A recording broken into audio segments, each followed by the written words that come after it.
Good afternoon, Edward. It's Paul from Cherry Creek. So here we have an FHA loan at 180K versus a conventional 5% down at 190K.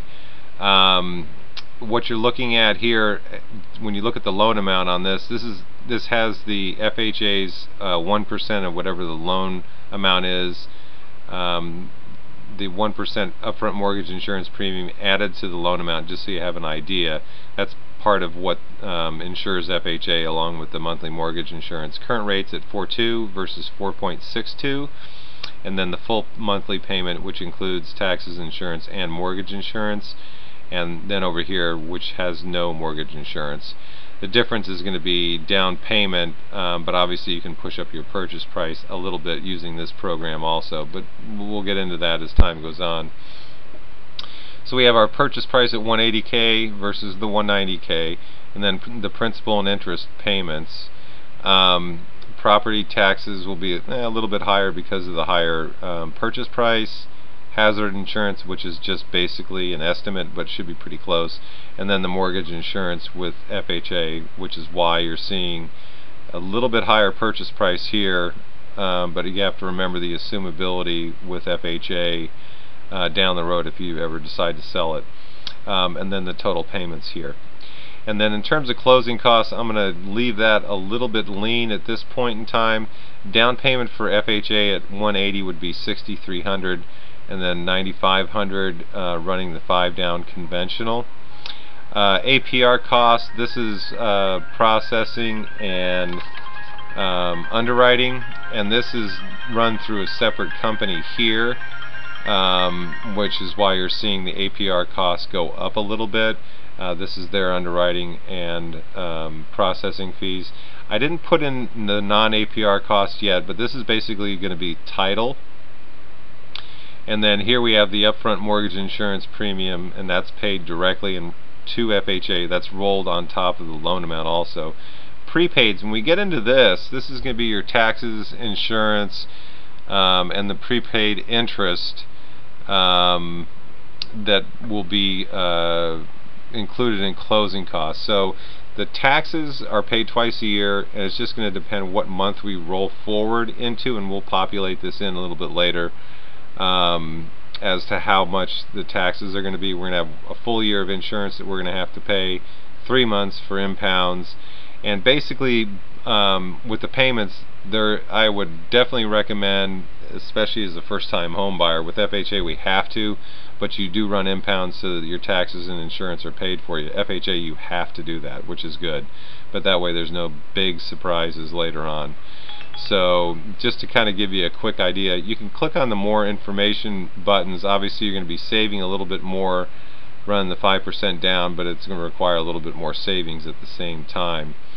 And then obviously net worth in 15 years, and we can adjust this as well as the savings and look at it in whatever time frame you'd like to look at. So if you're planning on only staying for 7 years or whatever, that's fine. And then at the same time, we can update this link live, pretty much real time, while you're actually looking at it.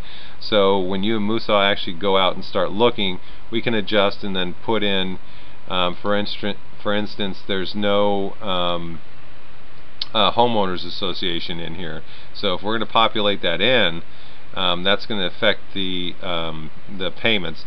And basically you're looking with the payments around where you're at here, basically about a 30% housing ratio to your income, and that's about where you want to kind of stop unless you're projecting income to jump up in the near future. So I would kind of stick to 180 FHA or around there, and then 190 with the 5% down. So let me know.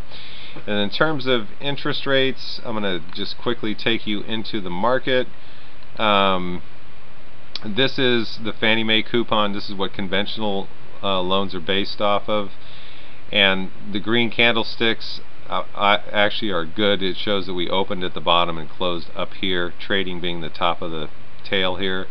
And the higher the bond market is, the lower that interest rates are. So this is about the height so far in the last 18 months, and that was the 22nd of September, and here we are today. When we zoom out a little bit, you can see we are still at the top pretty much, and this, as long as we stay in this trading range here, we should be okay at about 101. And if you back it up to give you a little bit better picture, this was the height of the market last year. Well, actually about November 4th that was a quick spike up in October, and then the market fell. So what we have to be careful with is we're not catching, if the market starts dropping like this, it can drop hard, and from November until basically June of the following year was about the 50% correction, because typically when it drops it'll come back up, but that's a long time to wait. So we can't second guess. If we start to see the market starting to sell off when you're ready to purchase, we want to be careful there. The same thing applies to September, because then again it slid down and then jumped back up again, and again almost a 50% correction, and here's where we're at right now. And what's driving this rally is the fears of Europe and Greece defaulting, which they haven't fixed yet. So taking you live into the market, bonds trade like stocks do all day until the market's actually closed, and this thing's taken forever to come up here. I apologize. So from basically from when the market actually opens till let me go back to, there we go. Okay. So here's where the market opens. The red line's where the market opens. The higher that bonds are, the lower that interest rates are. So this is trading throughout the day. So for instance, if somebody's calling one lender at 7, calls another one at 8, they're going to get a different read. And the same thing goes at 9 o'clock. We finished a little bit above where we closed today. We like to see things in a north direction, but just so you kind of get a general idea. And then I attached the PDF for docs that you can gather. I went over that a little bit, and then we'll start warming you up, address questions and all that kind of good stuff, and I'll shoot over a budget thing at the same time for you, and then kind of get you warmed up and ready, and let me know if you need a hand with projecting savings or any of that kind of good thing. But not until you're ready. We'll just kind of plod along, take your time. Musa's got, I did alert him to schools for your son at the same time. So have a fabulous afternoon, and I will talk to you when you have a chance. Thanks.